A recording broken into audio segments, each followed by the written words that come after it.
Benvenuti, oggi è lunedì 19 maggio 2025. Il sole sorge alle ore 5:49 e tramonta alle 20:04. La luna si leva alle 1:14 e cala alle 11:20.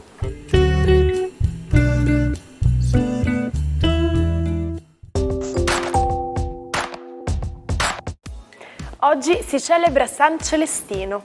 Il nome Celestino deriva dal latino e significa venuto dal cielo. Il 19 maggio è dedicato alla sensibilizzazione su un tema di grande importanza sanitaria. Si celebra la giornata mondiale delle malattie infiammatorie croniche dell'intestino. Questa giornata mira a far luce su condizioni come la malattia di Crohn e la colite ulcerosa che affliggono milioni di persone in tutto il mondo. Attraverso eventi, campagne informative e attività di sensibilizzazione si cerca di aumentare la consapevolezza pubblica su queste malattie, migliorare l'accesso alle cure necessarie e promuovere la ricerca per nuove terapie.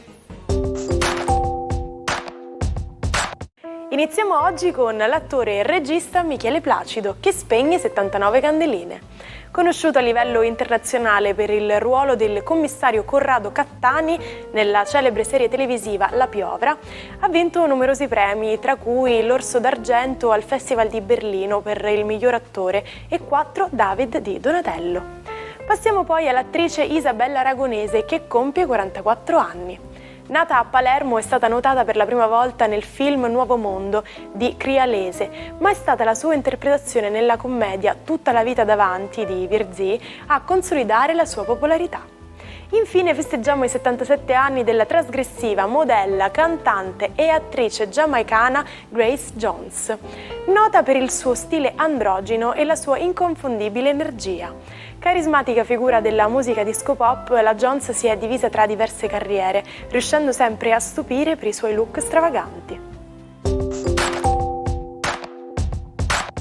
Sembrava una giornata come tante altre. Un gruppo di studenti scendeva dall'autobus di fronte a una scuola a Brindisi, ignari di ciò che stava per accadere.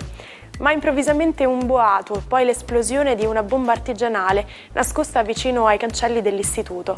Il 19 maggio del 2012 la potente onda d'urto ha causato la morte della sedicenne Melissa Bassi e ha ferito altri 10 ragazzi.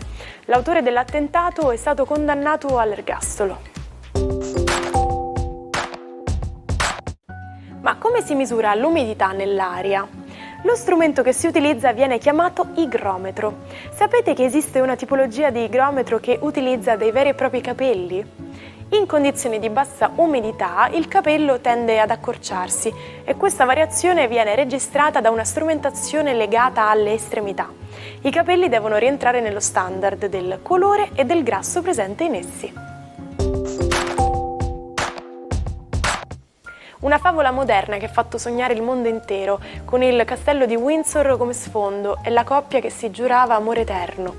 Era il 19 maggio del 2018 e oltre 100 milioni di spettatori erano incollati alla TV per seguire il matrimonio reale tra il principe Harry e l'attrice americana Meghan Markle. Ma come spesso accade nelle favole, anche questa ha avuto un epilogo inaspettato. I due sposi hanno deciso di prendere le distanze dalla corona inglese, perdendo il titolo di altezze reali, iniziando una nuova vita lontano dalla pressione mediatica e dalle rigide regole della monarchia.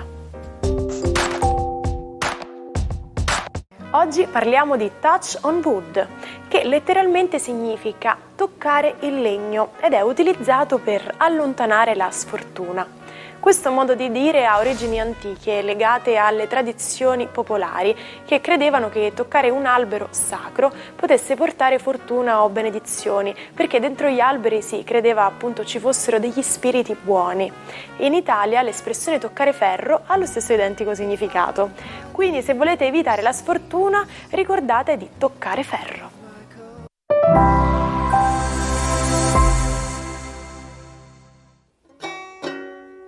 Non perdete l'opportunità di restare sempre aggiornati con i nostri video.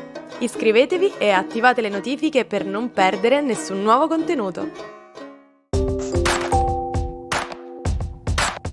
Oggi nel nostro matto del giorno vi raccontiamo la storia di una donna straordinaria che ha sfidato le convenzioni del suo tempo per diventare una delle più grandi matematiche di tutti i tempi. Parliamo di Emmy Noether, una donna che ha combattuto per affermarsi nella sua carriera, dimostrando il suo talento in un mondo dominato dagli uomini.